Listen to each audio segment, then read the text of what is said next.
တိုင်းလူတိုင်းဟာကိုမဆုံးမသေးသမျှကိုမပြင်သေးသမျှဆရာမိဘတွေဘလောက်ပဲဆုံးမကိုဆုံးမနိုင်မှသာလဲအရင်ခြေဆုံးသောပုဂ္ဂိုလ်ဖြစ်တယ်ကိုတမိုးထားလေးစားတဲ့ပုဂ္ဂိုလ်တိုင်းဟာအကောင်းဆုံးဖြစ်အောင်ကိုယ်တိုင်ကြိုးစားကြရတာဖြစ်တယ်ဆရာမိဘဆုံးမလို့လိုက်နိုင်ရင်လည်းကောင်းကျိုးချမ်းသာရတယ်သို့တော့ဆရာမိဘရဲ့ဆုံးမကိုနာယူပြီးတဲ့အခါမိမိကိုယ်တိုင်ကဒီမှာရင်ကျေးတဲ့လမ်းကြောင်းအတိုင်းလိုက်ပြီးကိုယ်တိုင်ကိုပြုပြနိုင်မှသာလေလောကမှာလူတော်လူကောင်းဖြစ်တယ်မိဘဆရာဆုံးမတယ်ဆိုတာလမ်းညွှန်ပြရုံတသက်မျှတာဖြစ်တယ်ကိုယ်တိုင်လှုပ်တာမပါဘူးဆိုလို့ရှိ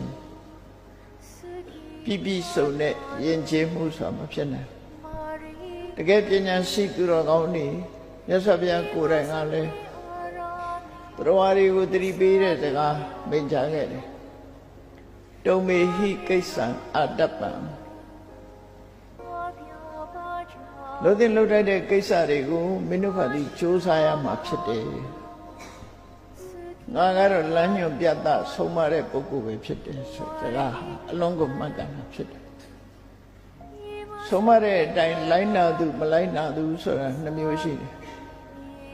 လိုက်နာတဲ့ပုဂ္ဂိုလ်တွေကကောင်းကျိုးချမ်းသာရပြီးမလိုက်နာတဲ့ပုဂ္ဂိုလ်ကကောင်းကျိုးချမ်းသာမရနိုင်ဘူးအဲ့ဒီအဓိပ္ပာယ်ကဘာလဲလို့ဆိုလို့ရှိရင်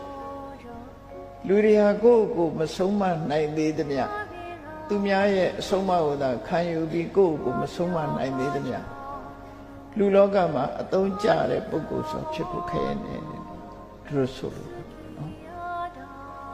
မြတ်စွာဘုရားကအတ္တာဟိကိရဒုဒ္ဓမောဆို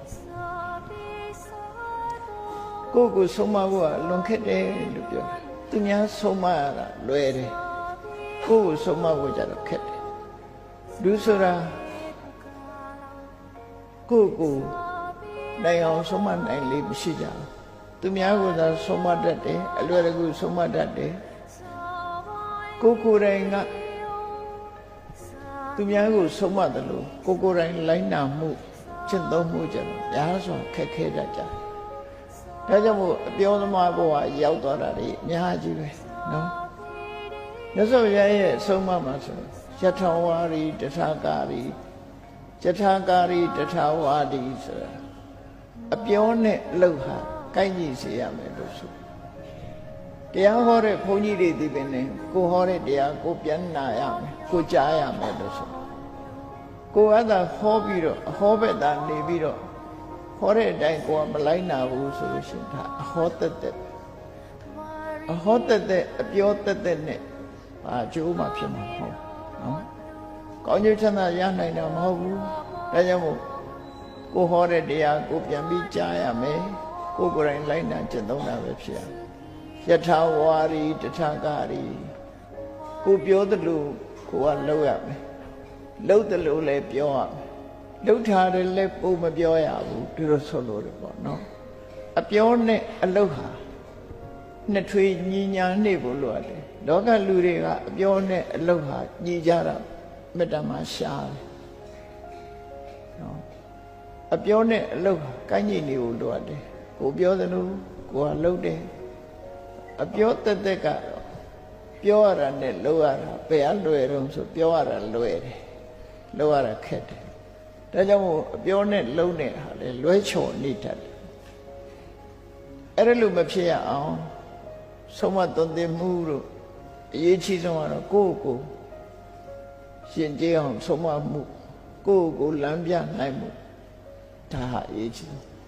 အဲ့တော့ကိုဆုံးမဖို့ဆိုတာဘာတွေလိုအပ်တုံးဆိုပညာရှိတွေရဲ့ဆုံးမတွေများစွာသိဖို့လိုအပ်တယ်အဲ့ဒါကိုတုတ္တလို့ခေါ်တယ်ဘဟုတုတ္တဘာဟုတ်တဲ့သင်္စသိပ္ပင်္စဆိုတဲ့မြတ်စွာဘုရားရဲ့မင်္ဂလာတရားတော်တွေထဲမှာကိုဟာသူတော်ကောင်းတရားတွေကိုများစွာကြားနာဘူးတဲ့ပုဂ္ဂိုလ်ဖြစ်အောင်ကြားနာတယ်ဆိုတာသင်ယူတာပဲဖြစ်တယ်နာယူတယ်ဆိုတာသင်ကြားခြင်းသင်ယူခြင်းပဲဖြစ်တယ်တရားပွဲတွေကျင့်ပပြီးတရားနာတယ်ဆိုတာ မြတ်စွာဘုရားပါရိဟောခဲ့တယ်လေဆိုတာကိုသင်ယူခြင်းပဲဖြစ်တယ်ရှေးခေတ်ကနားနဲ့သင်ယူတာဖြစ်သောကြောင့်တုတ္တဆိုတဲ့အသုံးကိုပဲသုံးတာဖြစ်တယ်